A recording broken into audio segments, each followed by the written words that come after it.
Hello and welcome. Today, we're diving into a topic that, let's be honest, is on every creator's mind. How do you actually get your art funded in India? It can feel like a maze, but we're going to break it all down and give you a practical guide.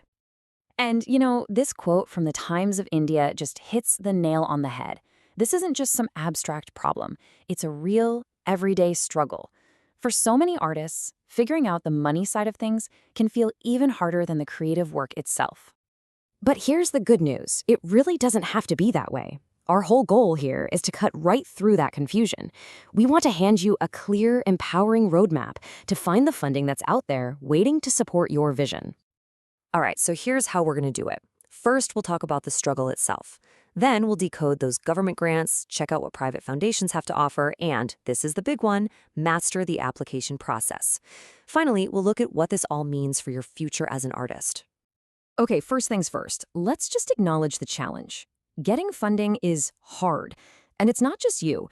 It's a real struggle rooted in some very specific systemic issues that artists all over the country are trying to navigate.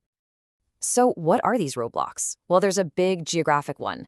The system is often described as Delhi-centric, which makes it tough for artists in other parts of India to even get in the door. A huge number of artists just don't know about the schemes that already exist to help them.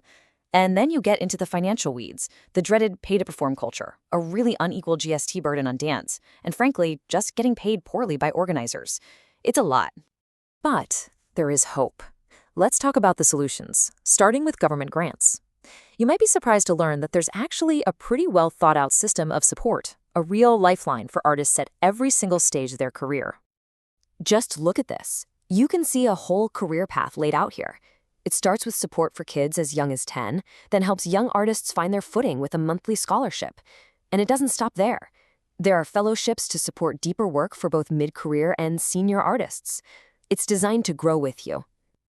And this chart really brings that idea to life.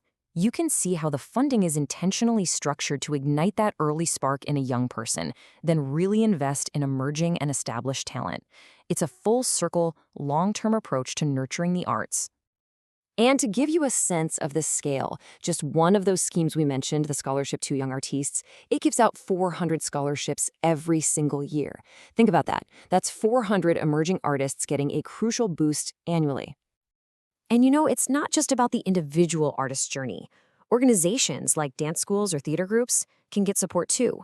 For example, the Sangeet Naak Academy gives out annual grants that can range anywhere from 30,000 to a lakh of rupees. That money can cover everything from a teacher's salary to the cost of a new production. Okay, so let's switch gears. We've talked about the government. Now, let's jump into a whole other world of support, private foundations. This is often where you'll find the funding for projects that are a bit more experimental, a little more out there, and beautifully niche. This is a fantastic way to think about the difference. Government grants, they tend to be about preserving our cultural heritage, supporting traditional training, big picture stuff.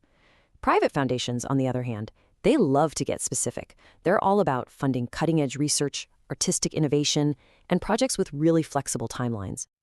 And if we're talking private foundations, we have to talk about the India Foundation for the Arts, or IFA. They are a huge player in this space, and they're famous for backing projects that are creative, critical, and really push the boundaries of what art can be. And I mean, just look at the sheer variety here. A queer arts platform in Goa, a podcast about copyright law for artists, a film about Bangalore's insects, a museum for tribal art. It's incredible. It just goes to show you, if you have a unique idea, chances are there's a grant out there that's a perfect fit. And the IFA is not the only game in town. Other amazing foundations like Inlak Shivdasani and Serendipity Arts offer these super specialized grants that are tailored for very specific needs in art forms. And we are talking about some serious game-changing money here. 3 lakh rupees for a dance studentship or for a fine art award. 1.5 lakh for a musician to produce their work. These grants can literally change the course of an artist's career. So the opportunities are definitely out there.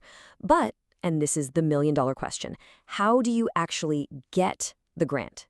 Let's demystify this whole application process and turn all that bureaucracy into a simple step-by-step plan. Honestly, it really boils down to these 4 things. First, you have to find the right scheme for you. Second, get all your paperwork ready ahead of time. Third, write a killer project proposal. And fourth, just patiently work your way through the online portal. That's the game plan. Now, let's zero in on that project proposal, because this is everything. It's the heart and soul of your application. It's where you lay out your vision, your timeline, your team, and a super detailed budget. This is your chance to convince the committee that your project is not just a good idea, but a smart investment. Okay, deep breath. I know a checklist like this can look a little intense. You've got your audited accounts, project reports, even a notarized bond. But trust me, getting all of this stuff ready before you start filling out forms will make your life so much easier. And remember, timing is absolutely crucial. Most government portals open up around November to March. You have to keep an eye on those deadlines, like July 31st for the Sanjit Natak Academy. Knowing this annual cycle helps you plan everything out so you never miss a window. So, we've covered the what, the where, and the how. Now for the most important part, the why. Why does all this matter for your long-term future as a working artist? Because getting a grant is so much more than just a check in the mail. It's validation. It's a group of experts saying, we believe in what you're doing. It gives you the stability to stop worrying about surviving and start focusing on creating. And that gives you the single most precious thing an artist can have: freedom. So we'll leave you with this. The support systems are out there. The money is there. The paths might be a little complicated, but they are absolutely navigable. So now, with all this information, the real question is, what amazing thing are you going to create?